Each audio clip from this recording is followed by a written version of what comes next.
I now give the floor to Dr. Feroz Shitwa. Please.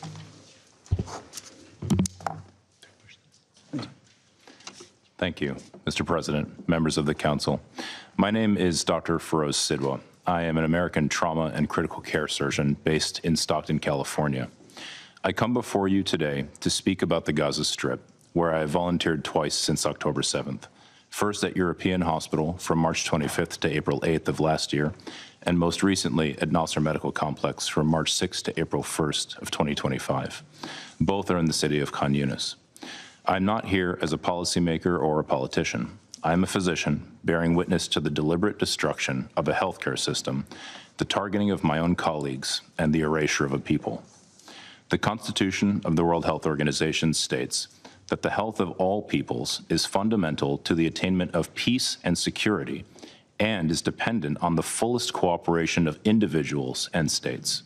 I've taken this to heart, and it is the reason I volunteer in conflict zones from Haiti to Ukraine to Gaza. In Gaza, I operated in hospitals without sterility, electricity, or anesthetics. Surgeries took place on crowded and filthy floors. Children died not because their injuries were unsurvivable, but because we lacked blood, antibiotics, and the most basic supplies that are readily available in any large hospital anywhere else in the world.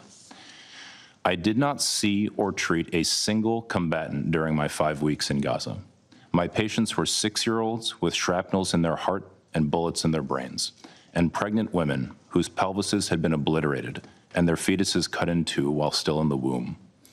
Mothers sheltering in the hospital cooked bread on hot plates in the emergency department during mass casualty events as we dealt with the rain of fire and death falling around us everywhere. Mr. President, the foundations of life in Gaza, family, health, and community, have been shattered. The medical system has not failed. It has been systematically dismantled through a sustained military campaign that has willfully violated international humanitarian law. Civilians are now dying not just from the constant airstrikes, but from acute malnutrition, sepsis, exposure, and despair. Between my 2 visits to Gaza, I witnessed a sharp decline in patients' health, driven not just by injury, but by worsening hunger and malnutrition that left their bodies weaker, their wounds slower to heal, and their survival far less certain. And let's not forget, this is a man-made catastrophe. It is entirely preventable. Participating in it or not, allowing it to happen is a choice. This is a deliberate denial of conditions necessary for life: food, shelter, water, and medicine. Preventing genocide means refusing to normalize these atrocities. It means refusing to dehumanize the Palestinians, to refuse to see them as calories counted or numbers of trucks moved. We see now that this way of thinking has brought about a human dignity crisis, with an entire people on the edge of survival. On March 18th, the ceasefire was violated by Israel. That day, I witnessed the most extreme mass casualty event of my career at Nasser Medical Complex. 221 trauma patients arrived in one morning. 90 were dead on arrival. Nearly half were severely injured children. No health system on earth could cope with this, least of all one that is besieged and starved of supplies. Hospitals are meant to be sanctuaries. Healthcare workers and first responders are supposed to be protected. Children are supposed to be protected. In Gaza, these protections are simply gone. Every day, the distinction between combatant and civilian is erased. Most of my patients were preteen children, their bodies shattered by explosives and torn by flying metal. Many died. Those who lived often awoke to find their entire families gone. Last year, I published in the New York Times a survey of 65 American healthcare workers who had served in Gaza. 83% of them reported seeing children shot in the head or the chest. I personally treated 13 such cases in my 2 weeks at European Hospital. According to the War Child Alliance, nearly half of Gaza's children are suicidal. They ask, why didn't I die with my sister, my mother, my father? Not out of extremism, but out of unbearable grief. I wonder if any member of this council has ever met a 5-year-old child who no longer wants to live, let alone imagined a society in which so many young children feel this way. And what astonishes me is not that some children in Gaza have lost the will to live, but that any still cling to hope. My Palestinian friends, mostly healthcare workers, no longer speak of resilience or even survival. Parents memorize their children's clothing in case they must identify their remains later. They pray for one piece of bread to give them before they sleep so that their children might die less hungry if they are killed at night. And meanwhile, my Israeli and American friends express horror at what is being done in their names.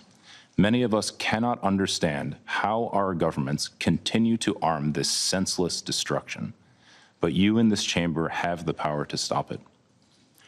Mr. President, I am here because I have witnessed what is happening in Gaza with my own eyes, especially to children, and I cannot pretend not to have seen it. You too cannot claim ignorance. I urge the Council, and especially my own government, to act with urgency on these enforceable measures.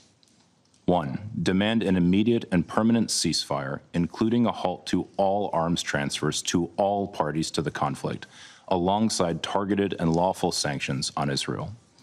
2, demand the reopening of all of Gaza's crossings and guarantee unrestricted medical evacuations, including to hospitals in the West Bank and East Jerusalem, where Palestinian patients can be treated by Palestinian doctors, with safe return to Gaza assured.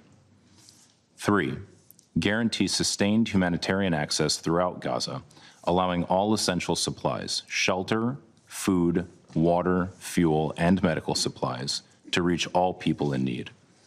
4, strongly and explicitly reject the weaponization and politicization of aid embodied by the Gaza Humanitarian Foundation, whose executive director, a veteran of the U.S. Marine Corps, publicly resigned on Sunday, citing the foundation's lack of adherence to humanitarian principles. We must affirm support for existing UN mechanisms, back UNRWA, and ensure NGOs with expertise in reaching and providing specialized care to those in need have unimpeded full access. 5, the immediate and unconditional release of all hostages. 6, the immediate and unconditional release of all healthcare workers, including Dr. Hussam Abu Sufia, now held in Israeli detention for more than 150 days. And 7, without delay, uphold the UN Charter and act now to prevent genocide. One day, Gaza's survivors may have a record of the empty promises made by the members of this council as their wounds deepened and their lives were lost. If this council remains silent and fails to act now, that record will stand as a testament to a global failure to provide urgent care and to the collapse of our collective conscience. I'm pleading with you to do what you were entrusted to do, to protect international peace and security, and to prevent irreversible harm. The steps I mentioned are the very least that is needed. I'm asking my own government's representative to hear the voices of the majority of Americans who are calling for the same. If this continues, there will be no Palestinian doctors left, no one to care for the sick and wounded. There will be no Palestinians left to rebuild the healthcare system. We are losing a generation before our eyes, condemning people to die of hunger, disease, and despair, deaths that could be easily prevented. Thank you. I thank Dr. Shitwa for his briefing. Make sure to subscribe to our channel, get the latest news from Al Jazeera.